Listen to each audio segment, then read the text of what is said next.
चलिए फ्रेंड्स, अब हम कुछ प्राइम नंबर या अभाज्य संख्याओं पर आधारित कुछ प्रश्न करते हैं। तो पहला क्वेश्चन होगा, how many ways can 40 be written as product of two coprime natural number.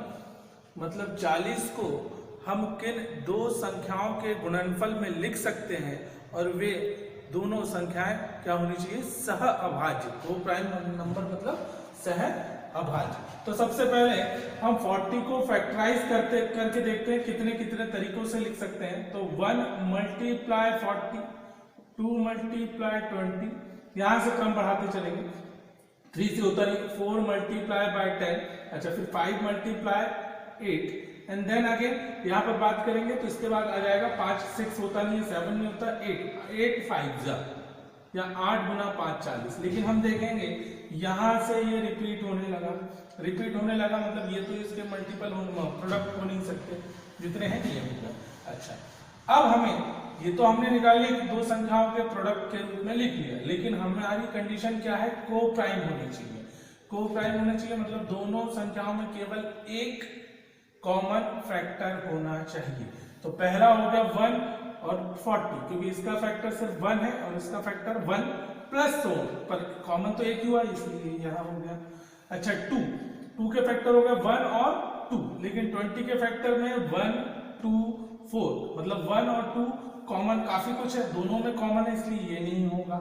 अच्छा 4 में देख लेते हैं, 4 के फैक्टर देखते तो 1 फिर 2 फिर 4, 10 में भी 1 2 आता है तो 1 2 दो संख्या कॉमन हो गई, मतलब इसको नहीं लिख सकते हैं। 5 के फैक्टर्स देखते हैं तो 1 और 5, 8 में 1 2 4 8, लेकिन कॉमन क्या निकला 1, इसीलिए इसका आंसर होगा कि दो तरीके से बना सकते हैं। आंसर हो गया 2। और कौन कौन से नंबर होंगे तो 1 40 5 और 8। दूसरा एक और एग्जांपल ले लेते हैं कि ऐसा करके देखते हैं, अगर क्वेश्चन वाला बोलता है कि अगर 30 को कितने वेज में लिख सकते हैं, 30 को मतलब 30 को दो संख्याओं के दो प्राइम के नंबर के प्रोडक्ट के रूप में कितने तरीकों से लिखा जा सकता है। तो सबसे पहले 30 को बनाया जाए, 1 मल्टीप्लाई 30, इसका फैक्टर केवल बना 1, इसका फैक्टर बना 1 2 3, आगे बढ़ते चलेंगे, लेकिन कॉमन तो सिर्फ क्या निकला 1, मतलब यह हमारा आंसर बना। दूसरा फैक्टर होगा 2 मल्टीप्लाई बाय 50, क्लियर हुआ। इसके फैक्टर हो गए 1 और 2, इसके फैक्टर में 1 आ रहा है लेकिन 2 नहीं आ रहा है, क्या आ रहा है 3, फिर 5, मतलब कॉमन क्या मिलेगा, फिर आगे भी है लेकिन कॉमन क्या मिलेगा तो 1, इसीलिए मतलब ये भी है। फिर आगे तोड़ के देखते हैं, 3 मल्टीप्लाई बाय 10, इसके फैक्टर बने 1 और 3, इसके में 1 आता है 2 आता है लेकिन 3 नहीं आता, मतलब कॉमन क्या होगा 1, यह भी को प्राइम नंबर बना हमारा। अगला हमारा टर्म हम देख लेते हैं 5 और 6, क्या देख लेते हैं 5 एंड 6, ऐसा तोड़ा जाएगा तो ये हमारा 1 हुआ, ये 2 हो गया, ये 3 हो गया, ये 4 हो गया। अच्छा 5 और 6, इसके फैक्टर बने 1 5, इसका फैक्टर बना 1 2 3 6, कॉमन क्या निकला सिर्फ हमारा 1, इसलिए यह भी क्या होगा हमारा को प्राइम नंबर होगा। आगे अगर हम इसे सॉल्व करके देखते हैं और फैक्टर्स, तो अगला फैक्टर होगा तो 6 मल्टीप्लाई 5 लिख सकते हैं, लेकिन चूंकि यहाँ से रिपीट होने लगा सेम नंबर, यहाँ से सेम नंबर रिपीट होने लगा, मतलब यह तो हमारे होंगे नहीं, इसीलिए टोटल आंसर क्या बना हमारा 4, आंसर में क्या आ जाएगा 4, ठीक है। चलिए अगला एग्जांपल देखते हैं, यदि a एक अभाज्य संख्या है, a एक अभाज्य संख्या या प्राइम नंबर है, तब 3 से बड़ी सभी अभाज्य संख्याओं में यदि 6 का भाग दिया जाए तब शेषफल या रिमाइंडर कितना बचेगा।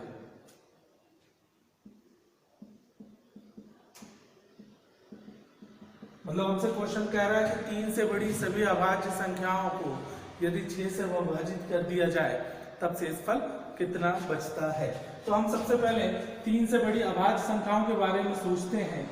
तो हमारे लिए ये हो गया 5, ये हो गया 7 के बाद हमारा आ जाता है 11 के बाद 13 के बाद 17 19, ये ऐसा चलते रहता है। लेकिन सिंपल सी बात है, ऐसी अभाज्य संख्या कहाँ तक, इनफाइनाइट तक बोला है। कितनी, मतलब हम तो बात ही नहीं कर सकते कि हम सर इसमें 6 का डिवाइड कर करके देख लेते हैं, ठीक है। मतलब इसके लिए हमें कुछ तरीका निकालना होगा, और हम यहाँ का तरीका निकालते हैं इसके जनरल फॉर्म से। हमने देखा है जनरल फॉर्म हमारे 2 तरीके से बने, 6 मल्टीप्लाई एक बना -1, और दूसरे तरीके से मिलता है 6 मल्टीप्लाई +1, ये आप जानते हैं। अब हम यहाँ पर a की वैल्यू जो है वो पुट करके रखते रहते हैं, हमको मालूम है यहाँ पर वैल्यूज क्या है, तो ये हमको जनरल फॉर्म मिल गया। ऐसा करते हैं इसी में 6 का डिवाइड कर देते हैं, क्योंकि सभी अभाज्य संख्याएं तो इसी से मिलती है। यहाँ पर 6 का डिवाइड करेंगे तो 6 मल्टीप्लाई डिवाइड बाय 6, यहाँ बचा 1/6। यहाँ पर हमने इसे अलग अलग कर दिया। सेम इसे भी यहाँ पर हम क्या कर लेते हैं, अलग अलग कर लेते हैं, 1/6। क्लियर। अब देखिए यहाँ से यहाँ पर से ये 6 से 6 कैंसिल हो गया। मतलब याद रखेंगे हम कि जब भी अगर एक बार कोई संख्या कैंसिल या कट हो जाती है तो उसके मल्टीपल में कुछ भी रहे तब शेषफल हमारे पास हमेशा 0 ही बचेगा। रीजन ये है कि a की वैल्यू 1 पुट करेंगे तो 6 आएगा, 6 डिवाइड बाय 6 शेषफल 0। a की वैल्यू अगर हम 2 पुट करते हैं तो 12 आ जाता है, 12 डिवाइड बाय 6 तो कितना आ जाता है, 0 शेषफल आ जाता है 3। मतलब एक बार अगर डिवाइड हुआ तो हमेशा शेषफल 0 ही मिलता है। मतलब यहाँ से तो शेषफल क्या मिल गया भाई, 0। यहाँ क्या बचा, -1/6, और यहाँ पर भी ये कैंसिल हो गया, यहाँ मिला +1/6। तो ये तो कंफर्म हो गया यहाँ पर कि यहाँ पर तो शेषफल कितना आ रहा है, शेषफल आ रहा है हमारा 1। शेषफल क्या मिला यहाँ से, 1। ये तो पहला आंसर हो गया। यहाँ पर देखते हैं, यहाँ अभी शेषफल में बन रहा है हमारा -1। क्या बन रहा है, -1। अब आप लोग कहोगे कि सर हमने -1 या माइनस में शेषफल कभी नहीं लिखा, तो हम इसको एक चीज समझने की कोशिश करते हैं। ये देखिए -1/6 बचा हुआ, इसका मतलब यह है कभी भी डिविजिबिलिटी या डिवाइड करते समय कि हमें 6 से डिवाइड करना है, और -1 मतलब 1 की कमी, हमें क्या हुई, 1 की कमी हो रही है, तभी तो ऋणात्मक हुआ। ठीक है, क्या बचा हमारे पास, ऋण 1। तो जब भी सोचो कि 6 रुपए की अगर वस्तु खरीदनी है, अगर आपको 1 रुपए कम पड़ जाते हैं, तब इसका मतलब यह है आपके पास कितना है, 5 रुपीज है। इसका मतलब ये हुआ कि आपके पास कितना है, 5 है। तो ये बना दूसरा आंसर, शेषफल दूसरा क्या बनेगा, 5। तो हमने एक आंसर निकाला कि 3 से बड़ी सभी अभाज्य संख्याओं में अगर 6 से डिवाइड करेंगे तो हमेशा 1 और 5 शेषफल ही बचेगा। आप इसको यहाँ भी प्रैक्टिकली देख सकते हैं, 5 डिवाइड बाय 6 5, 7 डिवाइड बाय 6 तो 1, 11 डिवाइड बाय 6 6 से डिवाइड हो जाएगा, 5 शेषफल, यहाँ पर 1 शेषफल, यहाँ से 100% हमें मिल जाएंगे। तो कंडीशन क्लियर हुई।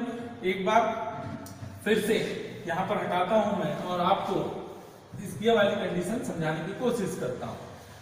जस्ट लाइक कि कभी कभी मान लो यहाँ लिखा हो 8/7, क्या लिखा हो, 8/7। तो देखिए यहाँ पर डिवाइड क्या, 1 टाइम डिवाइड हो गया, ठीक, बचा क्या, 1 रिमाइंडर, शेषफल कितना बचा, 1। लेकिन अगर मैं इसे और डिवाइड करने की कोशिश करूंगा अभी, तो ये तो बना 1। अब 1 के डिवाइड में क्या लिख दूं मैं यहाँ पर कि सर 1 बचा, 1 में अभी भी किसका डिवाइड करना है, 7 का डिवाइड करना है। अब 1 आपके पास है और डिवाइड कितने से करना है, 7 से, मतलब 7 रुपए का प्रोडक्ट खरीदना था, आपके पास कितने हैं, 1। तब आप ऐसे कंडीशन पे क्या लिख सकोगे वहां पर कि सर मुझे क्या है, 6 की कमी है। तो यहाँ पर हम इसको दूसरे तरीके से कैसे लिख सकते हैं, -6/7। ये दोनों जगह 7 रुपए का प्रोडक्ट खरीदना है, 7 से डिवाइड करना। ये कहता है कि मेरे पास 1 रिमाइंडर है क्योंकि 1 ही रुपए था, और वो कहता है कि मेरे पास 1 रुपए तो है लेकिन 6 की कमी है। तो कभी भी याद रखेंगे कि माइनस शेषफल कैसे सॉल्व करना है, क्लियर हुआ। अगला एक और एग्जांपल बताता हूं मैं आपको, जस्ट लाइक 11 सॉरी क्वेश्चन दूसरा ले लेते हैं हम, यहाँ पर 7/5 कर लेते हैं। तो आप यहाँ पर डिवाइड करेंगे तो पहले बोलेंगे सर 2 शेषफल बना, कितना बना 2 शेषफल बचा, 2 रिमाइंडर बचा। लेकिन आगे इस 2 में 5 का डिवाइड भी तो करना है अभी आप, तो आप डायरेक्ट या तो बोल दो कि सर मुझे 2 शेषफल बचा, या फिर बोल सकते हो सर 2 रुपए है 5 से डिवाइड करना था, मतलब 2 है 5 से डिवाइड करना, मतलब कितने की कमी फील हो रही है आपको, तो बोले सर 3 की। कितने की कमी फील हो रही है हमें 3, क्योंकि 3 मिल जाता तो 100% डिविजिबल होता। तो यहाँ पर हम इसको दूसरे तरीके से लिख सकते हैं -3/5, मतलब यहाँ पर जो शेषफल -3 शेषफल भी लिख सकते हैं। क्लियर हो गया। अब मैं आपको एक क्वेश्चन देता हूं, आप लोग मुझे बताएं कि सॉल्यूशन क्या होगा। जैसे -4/6 लिखा हुआ है, -4/6 मतलब 4 की कमी है, मतलब आपके पास कितना है, तो हमारे पास बचा क्या है शेषफल, इस कंडीशन में कितना होगा तो 2 होगा। जब हम 6 से डिवाइड कर रहे हैं तो -4 शेषफल बच रहा है, मतलब आपके पास कितना है 2 एक्स्ट्रा है। कितना एक्स्ट्रा है 2। ठीक है, चलिए थैंक यू। चलिए अगले एग्जाम्पल पर चलते हैं।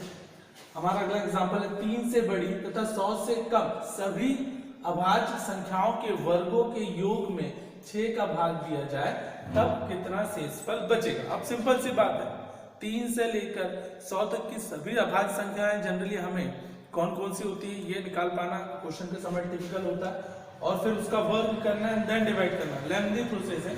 इसलिए यहाँ पर हम उसका जनरल फॉर्म फिर से यूज करते हैं कि इसका जनरल फॉर्म क्या होता है 6a + 1, और दूसरा होता है हमारा 6a - 1। तो ये तो हमें मिल गया भाई कि ये जनरल फॉर्म हो गया, मतलब यहीं से सभी अभाज्य संख्याएं मिलेगी। अब इनका क्या कर दो बोल रहा है वो, वर्ग कर दो, वर्ग कर दो और उनको क्या कर दो जोड़। तो सबसे पहले इसको वर्ग करते हैं, तो ये बनेगा a + b का होल स्क्वायर, तो बना a का स्क्वायर प्लस b का स्क्वायर प्लस 2ab, मतलब 2 × 6a × 1, और इसमें करो किसका डिवाइड 6 का, तो यहाँ बनेगा 36a² डिवाइड बाय 6, यहाँ पर बना 1² डिवाइड बाय 6, सॉरी हाँ सिंपल है, इसको सॉल्व भी कर लेते हैं तो 1 बनेगा, और यहाँ पर हो जाता है 12a डिवाइड बाय 6। क्लियर हो गया। अभी हमने कुछ देर पिछले थोड़ी देर पहले देखा कि एक बार अगर डिवाइड हो गया तो यहाँ पर तो शेषफल 0 बनेगा। देखिए यहाँ पर a की वैल्यू 1 रखते हैं तो यहाँ 36 आएगा, 36 में 6 का डिवाइड होगा। ठीक, क्लियर हो गया बात। ऐसे ही यहाँ पर से शेषफल कितना बचेगा 1 डिवाइड बाय 6, 1 में 6 का भाग दें तो 1 शेषफल बचता है। कितना बचता है भाई 1 शेषफल। क्लियर हो गई बात। अच्छा यहाँ पर भी अगर एक बार डिवाइड हो गया तो उसके मल्टीपल में कुछ भी हो, मतलब 12 के मल्टीप्लाई में 1 रखे, 2 रखे, 3 रखे, 4 कुछ भी रखेंगे हमेशा शेषफल 0 बचेगा। तो इस वाले जनरल फॉर्म से तो हमें शेषफल कितना मिल गया 1। यहाँ पर आते हैं a - b का होल स्क्वायर, तो 6a² प्लस a का square divide square minus 2ab, तो 2 × 6a × 1, यहाँ डिवाइड करना है किससे 6 से, तो ये बन जाएगा 36a² डिवाइड बाय 6, ये बनेगा 1² डिवाइड बाय 6, ये 1 का स्क्वायर मतलब 1, और यहाँ बनेगा -12a डिवाइड बाय 6। तो भाई ये फिर कैंसिल, यहाँ से तो शेषफल मिलने से रहा, यहाँ पर से कितना मिल रहा है हमको 1 शेषफल, यहाँ से भी कितना मिल रहा है 1 शेषफल। ठीक, क्लियर हो गया। और यहाँ से 0 शेषफल मिलेगा क्योंकि एक बार डिवाइड हो गया तो 100% डिविजिबल होगा। तब हमने देखा दोनों ही कंडीशन में, दोनों ही जनरल फॉर्म से कितना शेषफल बन रहा है 1, मतलब 3 से बड़ी 100 तक की किसी भी अभाज्य संख्याओं के वर्ग में अगर हम 6 का डिवाइड कर दें तो हमेशा हर कंडीशन में हमें कितना शेषफल मिलेगा 1 मिलेगा। ठीक, ये क्लियर हो गया।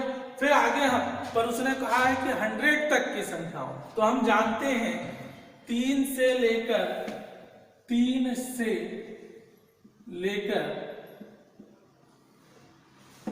हमें पूछा है 100 तक, 3 से बड़ी, सॉरी 3 से लेकर नहीं, 3 से बड़ी और 100 से कम। हमें मालूम है 1 से लेकर 100 तक हमारी प्राइम नंबर या अभाज्य संख्याएं कितनी होती है 100 होती है, सॉरी 1 से लेकर 100 तक हमारी प्राइम नंबर या भाज्य संख्या कितने होते हैं 25 होते हैं, लेकिन उसमें एक 2 होता है और एक 3 होता है, तो मतलब बचा क्या 23 अभाज्य संख्याएं होगी। 23 होगी, मतलब यहां पर हम देखें कि 1 प्लस 1 प्लस 1 प्लस कितने बार मिलेगा 23 बार। हम उसमें फिर से किसका डिवाइड कर देंगे 6 का, तो मिलेगा हमें 23 डिवाइड बाय 6, 6 या 18, क्या बचा 5 से। तो हमारा फाइनल जो आंसर होगा वो मिलेगा कितना 5 की 3 से बड़ी तथा 100 से कम सभी अभाज्य संख्याओं के वर्गों के योग में अगर हम 6 का डिवाइड कर देंगे तब हमारा शेषफल कितना बचेगा 5 बचेगा। क्लियर हो गया।